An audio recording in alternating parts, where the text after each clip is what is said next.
salute to you all. The brave never fall. In Tao, we learn an important lesson, and that is, what is the point of holding a grudge?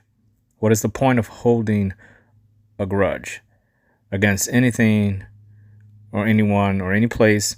And I always frame things in those type of things, like who, what, where, and when. Same thing with me. Anything in my life is always people, places, and things, and how they affect me in any way. And if you can stay focused on that and keep that as something that is always going to be present in your life, no matter where you are, one of those things are going to be there. One of those things are always going to be there. People are always going to be there around you. A place is always going to be around you, and things are always going to be around you. So unless you're jettisoned into the black hole of space, the black hole in space, I should say, you are always going to have some combination or all of those around you at all times. And all of those things affect you in different ways. We always talk about breaking things down into the smallest components. That's one way of actually thinking about and understanding how much life affects you each day. If you just look around wherever you're at right now, just look around. Focus your eyes on any object in front of you. I guarantee you, if you focus on it, ask yourself, what's a memory you have of that thing? Whatever place you're in, if you're in a home, or you're at work, or you're in a church, or you're in your car, or you're on a beach, wherever you're at right now, how does that place affect you as far as memories go? And people, if there are people around you, how those people affected you as far as memories go. Now, we just talked about one object apiece. Let's just say one person, one place, and one thing. Those are three things that can affect you deeply and completely derail you on your path. Any combination of those things, and those are just three things. We're talking about countless things here. Countless places, countless people that affect you every single day. Every time your eyes look at something, you either choosing to ignore what that thing is, or you're detached from emotion from that thing or that place or that person. But we're making conscious efforts to say, I don't want this thing to affect me today. Or, why isn't this thing affecting me today? How come this place isn't affecting me the way I think it should? Is this place affecting me too much? Is this person affecting me in a negative or a positive way? Are they invested in me as much as I invested in them?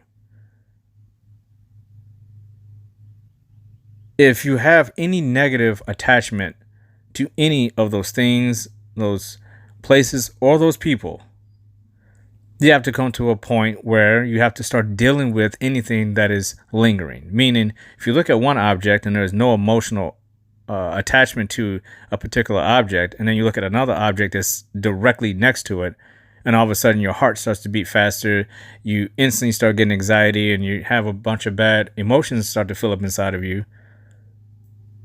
I think it's a healthy thing for you to do to try to figure out why that is. And try to come to terms and cope with the fact that whatever it is, you can't feel that way every single time you look at it. At some point, you're going to have to deal with it and move on. Whatever happened, whatever emotional attachment you have to that thing, that place, or that person, eventually you have to move on or reframe the context of that relationship and start anew, a rebirth, a regenesis, as I always say. Meaning, whatever happened in the past is definitely just that. It happened in the past. And forgiving yourself first is the first step to getting a hold of whatever issues you're having attached to these things, these people, and these places that you have in your life that oftentimes haunt us as if they were ghosts from the past. They just haunt us. You're thinking about them when you're sleeping. You're thinking about them when you're awake. Anytime something related to whatever that issue is, it's going to affect you. And a lot of times we have a negative reaction to things because we start thinking about all the things we could have done to prevent or create something in our lives in the past that we missed an opportunity on or were robbed an opportunity of. We often talk about people who are robbed of entire lifestyles and life capable abilities as far as having a lifestyle that they wanted, but they were robbed because someone else took that away from them. Someone unilaterally decided they wanted to make a change in their life and it affected someone else's life. There's two ways you can deal with that. You can accept the fact that that person is human like you are, and regardless if you believe they made a mistake or not, they made a decision. They came to a crossroads and they made a decision for their life, and you either have to accept that and move on or accept that and forgive.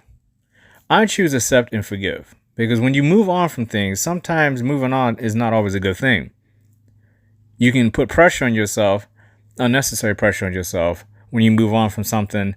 I'm not talking about resolution, because resolution, people always say, I need closure.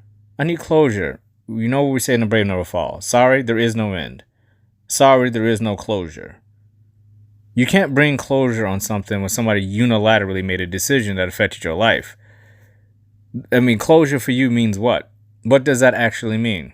That all of a sudden, if you talk to this person, they give you an explanation of why they did it, all of a sudden you're cured, you're fine, just because they gave you closure and said, well, that was it. That's why I did it. Is that going to make you feel like you have closure in your life? Or is that just going to stoke the fire and really piss you off and make you say, you are an asshole or something you did? I'm going to bring closure to this. I'm going to tell this person how sorry I am. You can do that till you're blue in the face. That's not going to bring closure for that other person. So it's much easier, instead of saying closure, you're thinking forgiveness. Clean slate, rebirth, regenesis. I don't want closure for this. I want to forgive you. So maybe we could develop a new relationship, for better or for worse, or just part ways and say, hey, we did all we could. And this could be one person or a group of people. It's the same deal when you're dealing with a toxic person. You can get to this point and say, okay, you're toxic. I forgive you, but I no longer want you in my life. I no longer want to speak to you. I no longer want to see you. And that's your right. But you're not unilaterally doing it to try to hurt someone. You're trying to offer an olive branch to say, let's communicate about this. We may not have closure, but we can definitely get to a point of forgiveness. And I find forgiveness to be very therapeutic if done in the right way.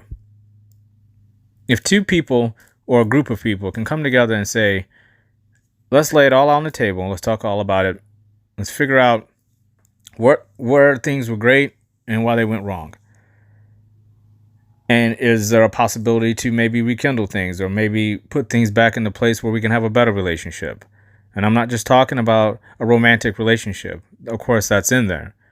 But this is relationship with your children, business, co-workers, church members, anything you're involved in.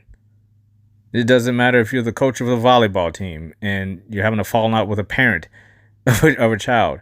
Forgiveness is forgiveness. Scenarios are scenarios. And you have to remember, forgiving is almost like the stitching of a wound.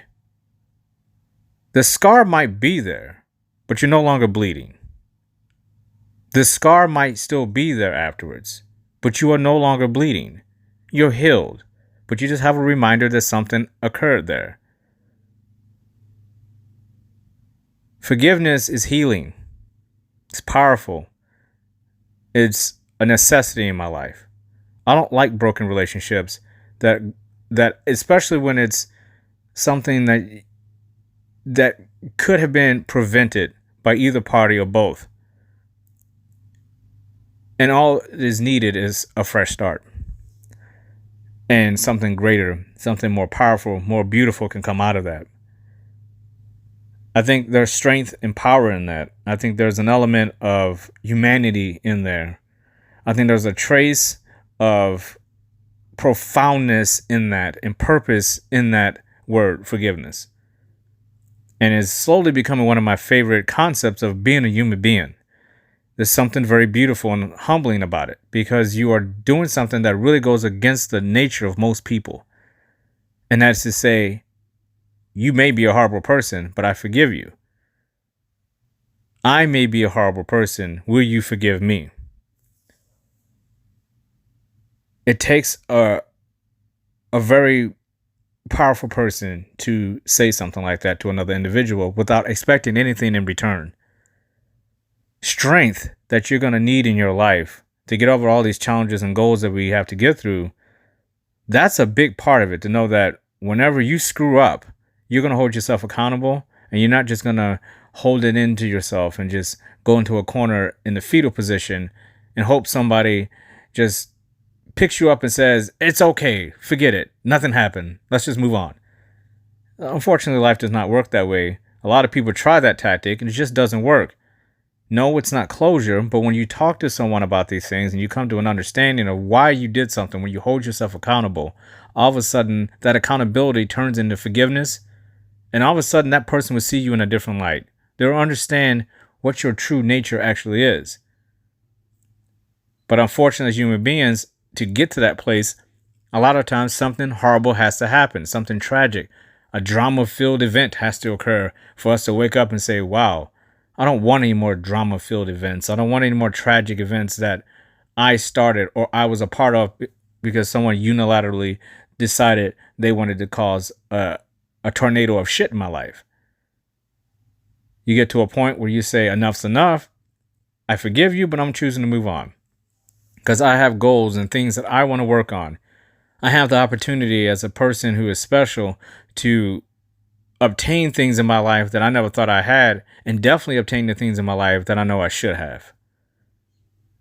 You can whisper to yourself in the dark every night that things will get better if I just press on with these people, and eventually closure will happen, and it just doesn't happen. And the same with places you're at. If you're in a workplace and the work is just not good for you, the work environment is not good for you, the job is causing you unnecessary stress, you have to show yourself some self-love, some self-respect, and decide to move on. And forgive yourself while you're doing it, because most likely, because now we're looking at you, you're making a unilateral decision to leave other people behind. And if you are a good enough, decent person, you're going to be truly missed. And you know you're leaving some places and not such a good spot when you leave. But unfortunately, that's not your problem. You have to look at yourself first. It's not your responsibility to fix workplaces, to fix things and people. It's your responsibility to stay true of who you are. Listen to your intuition and trust your instincts. And when you get to a crossroads, make the best decision based on what you need. And put yourself in a better position so you can show up for other people who are a part of your life and value you as a human being. And you provide them with their peace of mind and their structure. Not that you owe anybody anything, but if you're obligated to take care of your children and you're in a relationship and you're married and you have you built a life together, you have obligations to certain places, especially when you've put in the time and effort and other people have as well. It's not a selfish act to think that you deserve other people to hold themselves accountable just like you hold yourself accountable. There's nothing wrong with that. You don't necessarily have to walk up to these people and say, hey, I want you to forgive me, or I forgive you. I think we need to talk about this. You don't always have to do that. These things seem like they take care of themselves. They work themselves out in time. When the time of forgiveness comes, you'll know. You never force it. It has to be a natural thing. It's like falling in love. You don't force forgiveness, and you definitely don't force falling in love. You allow it to happen naturally over time. And just like any man knows, when it's time to be in a relationship with someone, the woman is usually the one that says, hey, I don't mind being in a relationship with you. I'll put the definitions and labels of where we're at in this relationship. It's the same way with forgiveness. A lot of times you want to forgive someone, but it's just not the right time to do it. And vice versa. But you know when you know. Just like love, you know when you know. And you don't force it. The power of forgiveness, for me, is essential. because it allows me to quiet those corners of my mind that want to just keep screaming and raging in my head about people, places, and things, about things that I want to change, things that I regret, things I want to tell people, things I want to fix at places. And then I get to the point where I'm saying to myself, you just need to forgive yourself for everything you did wrong and move on. And if the people in time want to forgive you, that's fine. And if there's people out there I want to forgive, I have to get to a point where I say, I can't force this with this person. I got to make sure the time is right. So I don't think about it. And it works itself out. When I try to go out of my way to be where I used to, I don't do it anymore. When I used to go out of my way to try to make sure that everybody knew that I was full of forgiveness all the time with people, then people would take that the wrong way. They would take it as you're soft or you're a pushover. They'll say, okay, well, this guy is apologizing and forgiving people left and right. But I got none of that in return. I had to learn that the hard way. You'll meet someone in that forgiveness lane, on that path, when the time is right. So when you're not thinking about all these things that you want to do as far as forgiveness goes, when there's things in the back of your mind that you have problems with and anxiety, when you look at certain objects and you go to certain places and you get freaked out because it brings back this rush of memories, you're around certain people and it's very difficult to be with them because you have all these memories of things you want to say to them, and eventually you get to a point where you just have to forgive yourself and move on, because you got to focus on all this other stuff. No one's going to appreciate the new version of you if you're stuck in one spot wishing that things were different, and you hope this person forgives you, and you want to forgive this person because you think you might be able to continue a relationship with them, or you think the workplace might. All these things that go into your mind. Just start with forgiving yourself. Forgive yourself for even getting to that point in the first place, and allow yourself the opportunity to start anew. And don't worry about when the time is right for someone to forgive you, or vice versa, or when you finally get over the hump or the hurdle of saying, I feel bad for leaving that job or leaving this thing over here that I was such a part of my life, and now I was not there anymore, and it's someone else's burden and I left it on them. You got to get to a point where you just say, hey, it was meant to be. It was meant to be. I made the decision for a reason. And all I can say to people who are butthurt about it, or justifiably hurt about it, is that I apologize. Please forgive me, but it was the best decision for me. Now you're clear-minded as much as you possibly can be. It's very hard to get completely clear-minded, but at least that opens up some room for you to fill that void with something more positive, and start filling those voids with new memories.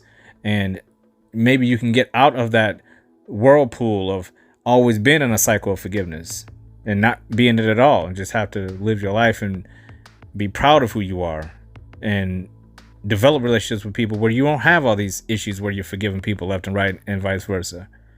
That's what you want to be. And if no one has told you this today, I love you. You deserve to hear that. Salute to you all. The brave never fall.